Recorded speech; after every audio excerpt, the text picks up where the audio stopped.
आप सभी का स्वागत करते हैं आपके अपने YouTube channel college update bye Ajit Buxar के इस यूट्यूब चैनल में। तो आज इस वीडियो के माध्यम से बात करेंगे वीर कुंवर सिंह विश्वविद्यालय आरा का स्नातक पार्ट 3 मार्कशीट को लेकर, क्योंकि जब भी विश्वविद्यालय आरा स्नातक पार्ट 3 का मार्कशीट रिलीज कर देता है और आपके सरकारी कॉलेज और प्राइवेट कॉलेजों में पार्ट 3 मार्कशीट चले जाने के बाद जब भी पार्ट 3 के छात्र अपना मार्कशीट लेने जाते हैं तो आपका मार्कशीट जो होता है समझ में नहीं आता है, क्योंकि उस पर पार्ट 1, पार्ट 2 और पार्ट 3 का जो मार्क्स होता है उस पर चढ़ा रहता है। अब क्या होता है कि उस मार्कशीट को कैसे समझे, तो चलिए इस वीडियो के माध्यम से पूरे डिटेल्स में समझते हैं कि पार्ट 3 मार्कशीट कैसा होता है, ऑनर्स में कितना मार्क्स लाया जाता है और जीईएस पेपर में कितना मार्क्स लाया जाता है, पूरी डिटेल्स में समझते हैं। इससे पहले एक बात बता दें कि जो भी छात्र अभी तक पार्ट 2 का मार्कशीट नहीं, तो इस वीडियो के डिस्क्रिप्शन बॉक्स में या कमेंट सेशन में हम पार्ट 2 का मार्कशीट डाल देंगे, आप वहां से पार्ट 2 का भी मार्कशीट देख लीजिएगा। जैसे हम पार्ट 3 का बताएंगे वैसे ही पार्ट 2 का भी बताया गया है। चलिए पूरे डिटेल्स में समझते हैं। इससे पहले आप सभी लोग वीडियो को लाइक कीजिएगा, लाइक करके तमाम दोस्तों के पास शेयर भी कीजिएगा, और जितने छात्र इस चैनल पर नए जुड़ रहे हैं तो चैनल को सब्सक्राइब भी कीजिएगा। चलिए वीडियो को अब स्टार्ट करते हैं। चलिए यहाँ पे सबसे पहले पार्ट 3 का जो मार्कशीट होता है ऐसे ही होता है। अब देखिए पार्ट 3 का मार्कशीट समझने से पहले क्या होता है कि एक बार पूरे शुरू से आपको बता दें कि आपको पार्ट 3 यानी पार्ट 1, पार्ट 2, पार्ट 3 में आपको पार्ट 1 में 500 अंक का आपका एग्ज़ाम होता है आपका पार्ट 1 में, पार्ट 2 में भी आपका 500 का होता है, पार्ट 3 में भी आपका 500 का होता है। इतना आप सभी को पता होना चाहिए। इसके साथ साथ आपका ऑनर्स जो पेपर होता है, मेन पेपर होता है, पार्ट 1 में 200 नंबर का होता है, पार्ट 2 में 200 नंबर का होता है, वहीं आपका पार्ट 3 में 400 नंबर का होता है। यानी टोटल ये काउंट करते हैं तो 4, 2, 6 यहाँ पे, और यहाँ पे आपका 2 है यानी 8। पार्ट 1 में 200, पार्ट 2 में 200, पार्ट 3 में 400, यानी टोटल जो आपका ऑनर्स होता है, मेन सब्जेक्ट जो होता है, टोटल 800 का एग्ज़ाम होता है। ये सभी आपको पता होना चाहिए। चलिए वीडियो को लाइक भी कीजिएगा, शेयर भी कीजिएगा। अब एक बात और समझते हैं कि पार्ट 1 में आप समझिए, पार्ट 1 में आपका 200 का ऑनर्स, पार्ट 2 में भी आपका 200 का ऑनर्स और पार्ट 3 में भी आपका 400 का ऑनर्स, टोटली 800 का आपका ऑनर्स ऊपर दर्शाया रहता है पार्ट 3 मार्कशीट में सबसे ऊपर। इसके बाद सब्सिडरी जो सब्जेक्ट होता है, जो आपका पार्ट 1 और पार्ट 2 में एग्ज़ाम होता है, ये होता है 200 नंबर का, जो सब्सिडरी में आपका 2 सब्जेक्ट होता है। जैसे यहाँ पे एक मार्कशीट जो आपके सामने स्क्रीन पर दिख रहा है, पार्ट 1 में हिस्ट्री का एग्ज़ाम दिए हैं, ये पॉलिटिकल साइंस का एग्ज़ाम दिए हैं, ये भी पार्ट 2 में हिस्ट्री और पॉलिटिकल साइंस का एग्ज़ाम दिए हैं। लेकिन नेक्स्ट यहाँ पे स्क्रीन पर दिख रहा है कि पार्ट 3 का नहीं है, क्योंकि पार्ट 3 का आपका ऑनर्स जो पेपर होता है वहीं 400 का हो जाता है। इसके बाद जीईएस का पेपर होता है। अब चलिए ये सभी को पता होना चाहिए। और पार्ट 1 और 2 में ही आपका जीईएस के जो भी एग्ज़ाम होता है पार्ट 3 में, तो एक हिंदी पेपर यानी कंपोजिशन जो होता है पार्ट 1 और पार्ट 2 में ही होता है। पार्ट 3 में सिर्फ 400 का ऑनर्स और 100 का जो होता है 100 नंबर का जीईएस यानी जनरल अवेयरनेस का जो एग्ज़ाम होता है। ये इतना आप सभी को पता होना चाहिए। एक बार ढांचा समझा देते हैं कि पार्ट 3 का सबसे पहले ऊपर ऑनर्स का डिटेल्स दिया जाता है, बीच में सब्सिडरी का दिया जाता है, जो लास्ट 100 नंबर का एग्जाम होता है कंपोजिशन और जीईएस का, ये लास्ट में दिया रहता है। इतना आप सभी को पता होना चाहिए पार्ट 3 मार्कशीट में। इस वीडियो के माध्यम से पार्ट 1, पार्ट 2 का जो मार्क्स होता है ये नहीं समझाएंगे, पार्ट 2 का आप जाकर देख लीजिए। पार्ट 3 का जो होता है उतना ही समझाएंगे, पासिंग मार्क्स और पार्ट 3 का अंक जहाँ पे अंकित है यहाँ पे। तो लेकर चलते हैं आपके पार्ट 3 मार्कशीट पर और आपका डिटेल्स में यहाँ पे बताते हैं। तो सबसे पहले आप सभी को यहाँ पर लेकर चलते हैं। यहाँ पे देख रहे हैं कि 800, यहाँ पे इस बॉक्स पे देखिए, इस बॉक्स पे यदि आप देखते हैं तो आपको पता चल जाएगा। यहाँ पे आप देख रहे हैं कि बॉक्स पे आपको लेकर चलते हैं। यहाँ पे बॉक्स में आप देख रहे हैं कि 800 दिख रहा है, 600 दिख रहा है और 700 दिख रहा है। ये आप सभी देख रहे हैं स्क्रीन पर। इसके बाद आपको यहाँ पर आना है, इस बॉक्स को छोड़िए और आपको आना है इस बॉक्स पे। चलिए यहाँ पे दिखाते हैं आपको।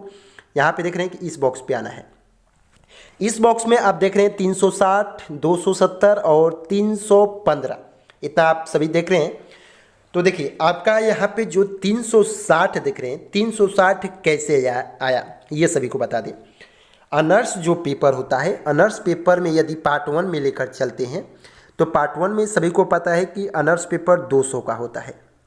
200 का होता है तो आपको एक ऑनर्स में, यानी एक जो होता है 100 नंबर का और दूसरा जो होता है 100 नंबर का, प्रैक्टिकल जितने भी छात्र हैं प्रैक्टिकल का भी यही रूल फॉलो करेगा। 200 का होता है तो आपको 100 में 45 लाना उचित है पास होने के लिए। सेकेंड डिवीजन है तो आप इसमें 45 से कम आएगा तो आप प्रमोटेड हो सकते हैं। आप फिर जो 200 का होता है इसमें भी आपको 45 लाना जरूरी है, यानी आपको पार्ट 1 में टोटली 90 नंबर लाना जरूरी होता है पास होने के लिए। 90 नंबर से लेकर ऊपर आते हैं तो आप फर्स्ट डिवीजन आ सकते हैं। 90 नंबर तक आपको लाना उचित है। 90 नंबर से यदि कम लाते हैं, मान लेते हैं कि कम ला दिए, तो आप यहाँ पे फेल भी हो सकते हैं। सबसे पहले आप यहाँ पे देख रहे हैं कि टोटली जो होता है 200 का एग्ज़ाम होता है। आप यहाँ पे देख रहे हैं कि 200 एग्ज़ाम में आपको 90 नंबर यहाँ पे लाना आपको उचित है, यानी कि 200 नंबर ऊपर है, यहाँ पे 90 ऊपर है। तो 90 नंबर में आप यहाँ पे देख रहे हैं कि ये 62 लाए हैं 45 में, और 45 के ऊपर ये 68 लाए हैं। टोटली इनका पार्ट 1 में 130 है। इतना आप सभी को पता होना चाहिए। यदि आप पार्ट 1 में 90, पार्ट 2 में 90, इसमें 2 पेपर, इसमें 2 पेपर, और इसके बाद पार्ट 3 में 4 पेपर होता है, तो क्यों ना हम 90 90 180 यहाँ पे लिख सकते हैं, ये बताइए। और इसमें 90 और इसमें 90, आप बताइए कितना हुआ काउंट करके, यानी 90 का 36 यानी 360। इसमें 4 पेपर है तो 45 चौका करेंगे तो 180, 45 दूनी 90, 45 दूनी 90, यानी आपको टोटली जो ऑनर्स होता है उसमें आपको 100 में 45 नंबर लाना जरूरी है। ये आप अंकित कर लीजिए दिमाग में। अब देखिए, अब आप 180 नंबर लाते हैं तो आप फर्स्ट डिवीज़न होते हैं 180 नंबर में। तो आप फर्स्ट डिवीज़न यहाँ पे देखिए, आप साफ तौर पे लिखा गया 400 का नंबर का एग्ज़ाम होता है, जिसमें आपको 180 नंबर लाना होता है। जो भी आप देखते हैं कि 300 का पेपर हो गया, जैसे 5 पेपर एग्ज़ाम हो गया, 6 पेपर हो गया, 7 पेपर हो गया, 8वां पेपर प्रैक्टिकल निकल गया, तो आपको क्या होता है कि 300 में आपको 135 लाना जरूरी है। 135 लाना जरूरी है, प्रैक्टिकल सब्जेक्ट छोड़कर बात कर रहे हैं, यानी 5, 6, 7, ये साइंस वाले छात्रों का ये रूल फॉलो करेगा। यानी 3 सब्जेक्ट का एग्जाम दिए हैं, 5, 6, 7 प्रैक्टिकल छोड़कर, तो इसमें आपका जो आप देख रहे हैं स्क्रीन पर 300 पेपर, 300 में 135 लाना जरूरी है। यानी एक बात बोल दें कि आपको ऑनर्स में 45 के ऊपर ही लाना है। तो आप यहाँ पे देख रहे हैं कि ये इनका प्रैक्टिकल सब्जेक्ट है 8वां पेपर। यहाँ पे देख रहे हैं कि पार्ट 8 यहाँ पे अंकित नहीं किया गया है इनका मार्क्स। तो टोटली इनका जो देख रहे हैं कि यहाँ पे 186 अंकित किया गया है प्रैक्टिकल सब्जेक्ट लेकर। यहाँ पे देख रहे हैं प्रैक्टिकल सब्जेक्ट, तो आप यहाँ पे समझ लीजिए कि आपको 45 लाना जरूरी है। अब लेकर चलते हैं सब्सिडरी में। ऑनर्स तो आप समझ लिए हैं कि आपको 360 लाना जरूरी है, 360 से ऊपर लाते हैं तो फर्स्ट डिवीजन 3। तो चलिए ये बात हुआ। अब आपको लेकर चलते हैं पूरा नीचे। यहाँ पे प्रैक्टिकल सब्जेक्ट का एक बात बता दें कि प्रैक्टिकल सब्जेक्ट जो होता है यहाँ पे 100 नंबर का एग्जाम होता है। प्रैक्टिकल में आपको भी यहाँ पे देख रहे हैं कि 45 नंबर से ऊपर ही लाना होता है। अब चलिए पूरे सब्सिडरी में आते हैं। एक बार सब्सिडरी का भी समझा दें, क्योंकि बहुत से छात्रों का माइंड में एक ही क्वेश्चन रहता है। तो इसमें बता दें कि 100 नंबर का आपका सब्सिडरी एग्जाम होता है। इसमें आपको 33 नंबर लाना होता है सब्सिडरी एग्जाम में पास होने के लिए। इसमें 45 नंबर का ज़रूरत नहीं है। इसमें 100 में आप 35 लाएंगे तो पास हो जाएंगे सब्सिडरी सब्जेक्ट में। अब चलिए पूरे डिटेल्स में नीचे आते हैं। ये पार्ट 1 है, इसके बाद पार्ट 2 है, और GES पेपर देख रहे हैं। तो GES पेपर में आप 33 नंबर लाएंगे तो पास हो जाएंगे। 100 में 33 नंबर लाते हैं तो पास हो जाएंगे। इससे ऊपर लाएंगे तो आपका पासिंग मार्क्स ऊपर ज़्यादा आ सकता है।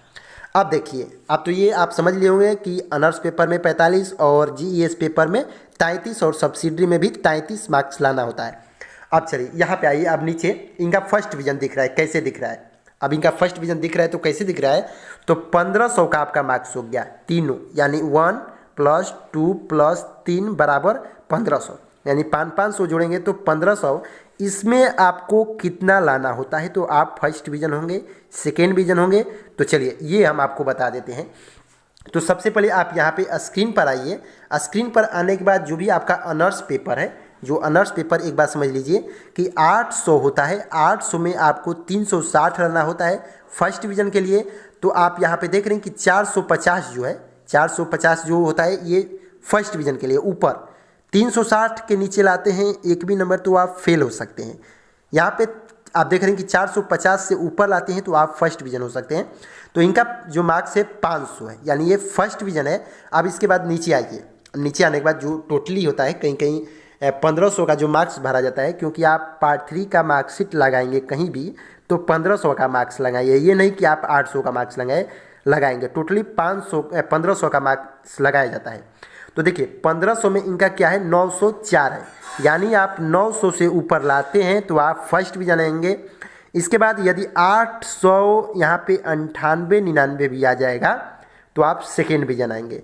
आई होप कि आप पार्ट 3 का मार्कशीट समझ लिए होंगे पूरे डिटेल्स के साथ, कोई भी दिक्कत यहाँ पे नहीं होगा। अब कोई भी दिक्कत होता है तो एक बार फिर से कमेंट कर दीजिएगा, फिर से हम समझा देंगे।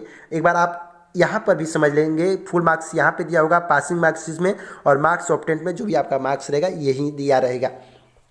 आई होप कि आप मार्कशीट समझ लिए होंगे। तब तक के लिए बाय बाय, टेक केयर, फिर मिलते हैं नेक्स्ट वीडियो में।